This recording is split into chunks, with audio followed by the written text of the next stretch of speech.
Does your furry friend take over your bed every night? It's time to reclaim your space while giving them the comfort they deserve with the coldest, cozy dog bed. Don't wait.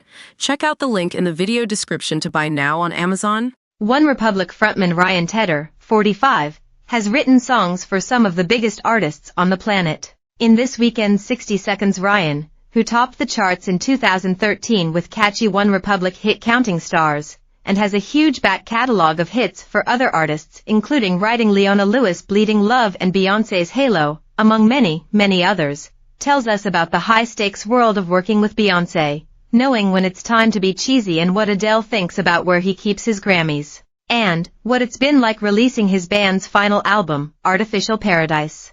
Yes, it's our sixth and final album, not final as a band, but the last for our 2007 record deal.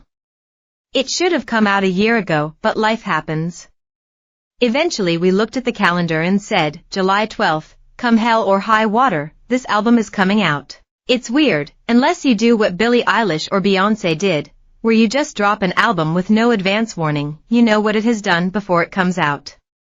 That single has had over 300 million streams in total, which is astounding. It was great.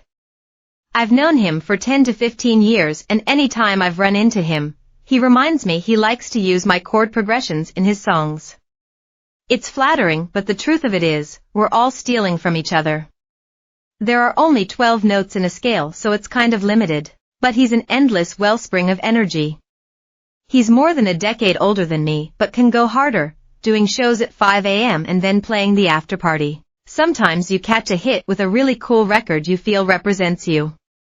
We've had a few of those, but every now and again, you have these overtly blunt pop records, but within the confines of my band I usually try to avoid those because it's a bit cheesy and too obvious. This was one exception where we were like, you know what, this is too obvious, but it.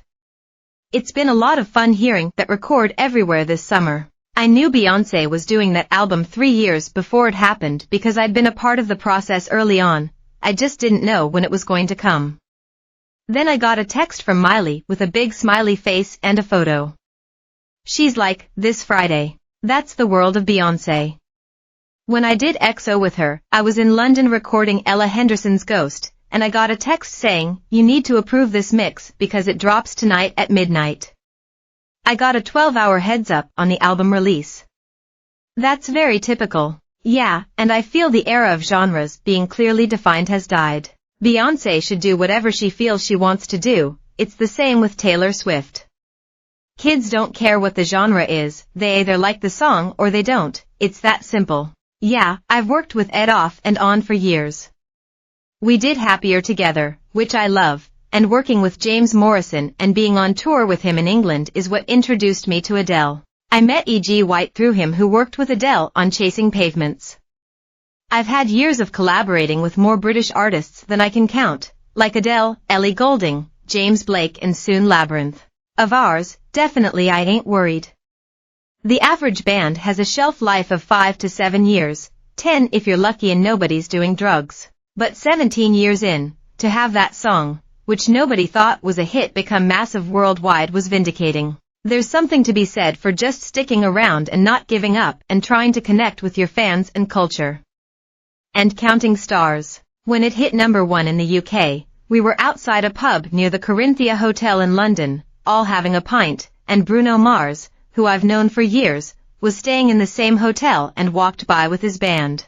Fans of 90s boy band feel absolutely horrible after watching chilling Netflix documentary. Brits desperate for legendary singer to save the UK at Eurovision 2025. Ott's music legend casually reveals she chills out on cocaine and shots. Ott's child star unrecognizable 23 years after really hard experience on Friends. He was like, hey Ryan, congrats on the #1, man.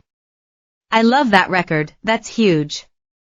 And I remember thinking, that's really cool. Apologize by OneRepublic. Timbaland, 2007, writer, co-producer. Bleeding Love by Leona Lewis, 2007, co-writer, producer. Stop and Stare by OneRepublic, 2008, co-writer. Halo by Beyoncé, 2008, co-writer, co-producer. Battle Faye.